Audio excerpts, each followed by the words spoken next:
I'm outside the home that I grew up in. Here, outside 7 William McKee, and sadly the wall that used to be here with the tree has gone, no more ant watching. But the house looks exactly the same, nicer wallpaper. But you had the upstairs bathroom, we had a downstairs bathroom, big kitchen, we had a back garden, and of course no car. Growing up in William McKee Close brings back many happy memories of just playing out freely in the street, exercise, imagination, and no money. But it provided absolute fantastic growing up here, and it's lovely to come back and see the houses still here. Remember when we moved in, these ones that we moved into were just 1 year old and posh compared to where I'd lived in Wood End. And then you've got the grey, what I call the grey houses over there, and the amount of people that would get confused because the numbers didn't go in straightforward manner. Coming to William McKee Close, easily get lost. But the labyrinth of alleys, sidewalks provided great entertainment if you were running up and down the streets, playing or riding on your bike. Down here now the garages have gone,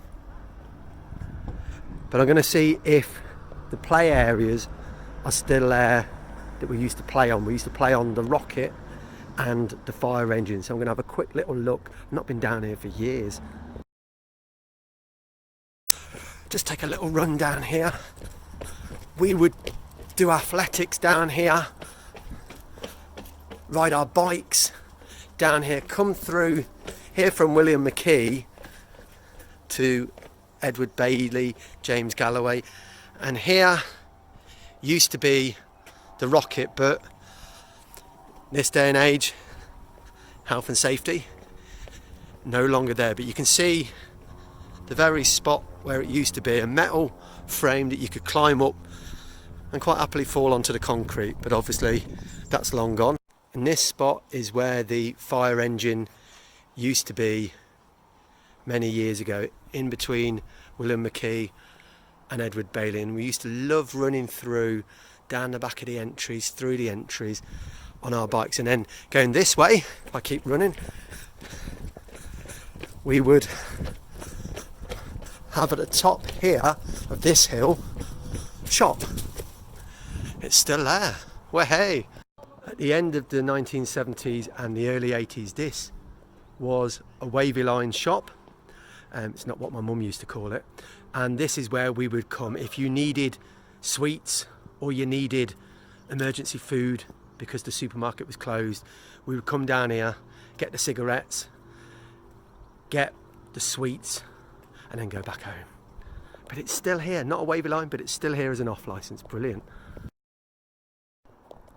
Just above me there, you can see some brackets on the wall, and that used to be the communal area. We used to have a communal area aerial here, and in this area was 2 swings with rubber tyres and a wooden logged slide that was here just at the back there of our houses. So if I go down here, these at the time when we moved in were just 1 year old, brand new houses.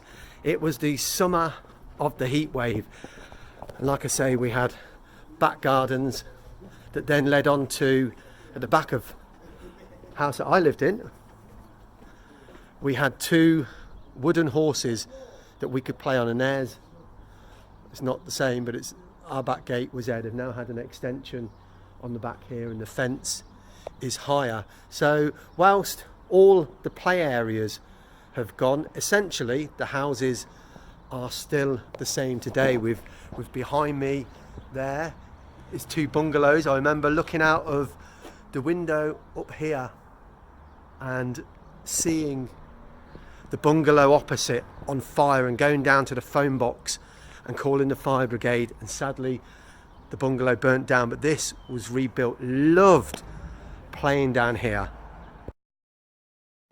one of the few things to remain, although it's had a makeover, is the telephone box. And the amount of times I'd come down here, ring the house up back home and swear down the phone to my brother at the same time with trying to get as many swear words as you could using 2p piece. And then of course there was also, if you were crafty, what you'd do is you'd, not in this, it's older phones than that, remember it used to have the 2 slots, you'd put the coin in and you'd hold it and you'd be trying to pull it out to get a free 2p or 10p worth of calls, and by holding on to the coin, tricking the phone. That's what we used to do. But this BT phone box is still here. It's had a makeover. Nice to see down here in Cornway and Ernesford Grange. And the flats behind me, my sister ended up living in one of these when she first left home, and I'd go and stay with her at the flat. And it was one time I remember watching a Hammer House of Horror film at her flat. She'd gone to bed and there she was in the flat above, and the Hammer House of Horror film really scared me, and I'd have to go and wake her up and she'd have to come downstairs to switch the TV off. I was about 13, maybe older. With my 3-wheeler bike, I would come along here. The bus stop used to face the other way, and I would go around and around and around, pretending I was a bus, and then I would go along here, the bus, and then over here was the Bingley Hotel, long gone. My dad ended up living, his final destination was in Bindi Grove, that was built a lot later. That used to be just a field, and after my mum and dad split up, he went to live at 91 William McKee in a ground floor flat there, so it was just round the corner from where we used to live. But anyway, I'm getting back on my bike. Oh, I love the Bingley Hotel. Used to get there, 2 mojos for a penny. One thing that hasn't changed at all is this building. Never knew what it was as a kid. We would just play down, the amount of times you go playing round there and coming around to this side, always being careful to stay away from the main road. And there are, as you can see, these houses here were the miners' houses built for the Bingley colliery many decades ago. But I'd come along on my bike, avoiding the busy road because it was always busy, pretending I was a bus, coming back round here. These weren't here. Along here. Oh. And then there used to be benches here. You could climb over the wall if you wanted to, but not on the bike. So you go on the bike all the way back round here to the back of my house and back round to here. The Bingley Hotel stood here on the corner of Cornway with Willenhall Lane, and the Bingley Hotel was an institution of a building. I think it was an M&B. You could take your old pop bottles back and get 10p a bottle or whatever it was. So they got recycling before recycling became a big thing. But also it would be one of the only places that was open on a Sunday.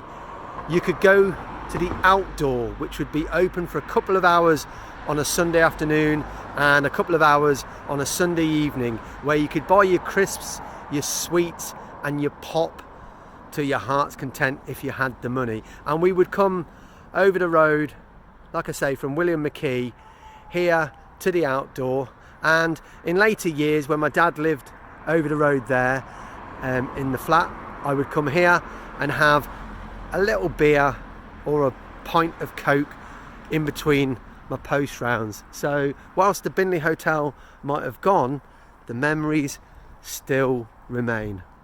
I think I'm in Grange Avenue, which my house is down there from William McKee, and we used to walk up here, and this used to be post office, believe it or not, many years ago, long gone, and that's where I had my first saving account. But often we, instead of going to the post office, we'd walk a little bit further on to an institution that the generation before me will remember. The airport used to be, and still is, over there, just no more planes these days.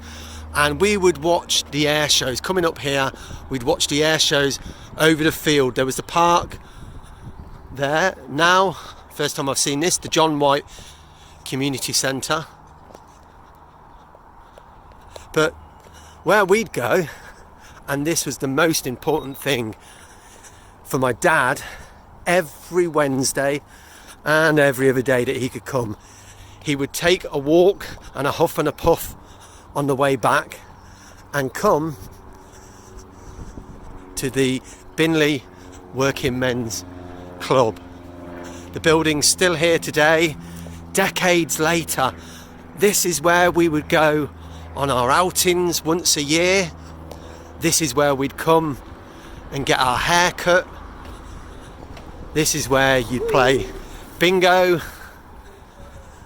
Now it's something a little bit different, but nice to see that it's still in use today. I'm walking just a little bit further from what was the Bingley Working Men's Club to something that wasn't here, wasn't gated before.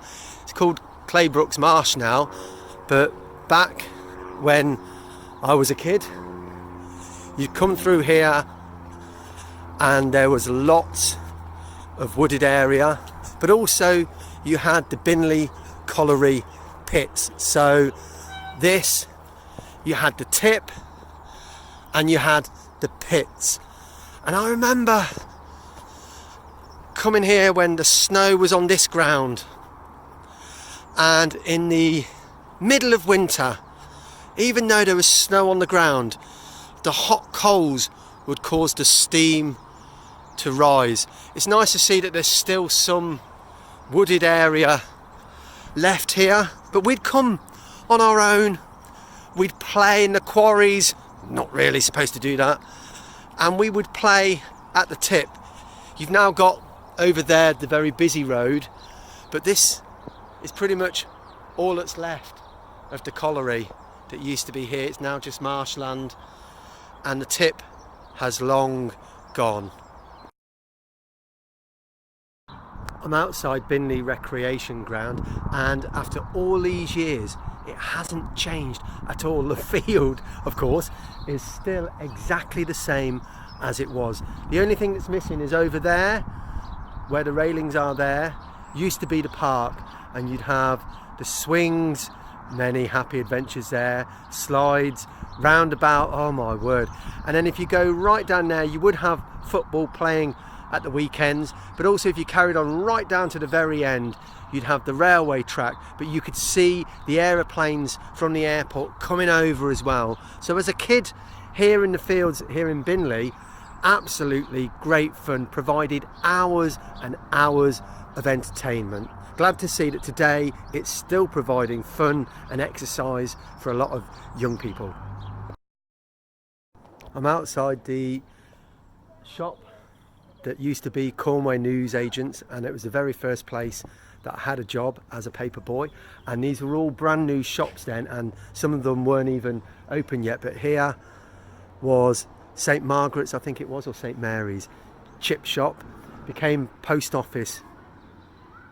So there you go, it's Ernesford Grange fish bar now, and then that was the post office became, and you had the news agents ended up taking over two shops, and at the very end there, it's now a one-stop, was a Tesco's. There's been a few other things in between, but it started off life as the only supermarket in this area apart from the Co-op in the Willenhall, and that was a Bishop's supermarket. And these shops, like I say, were pretty brand new, exciting in this area, and I would walk from my house in William McKee over here and go over the green hills using my imagination. And so this was, I loved it. So my first job.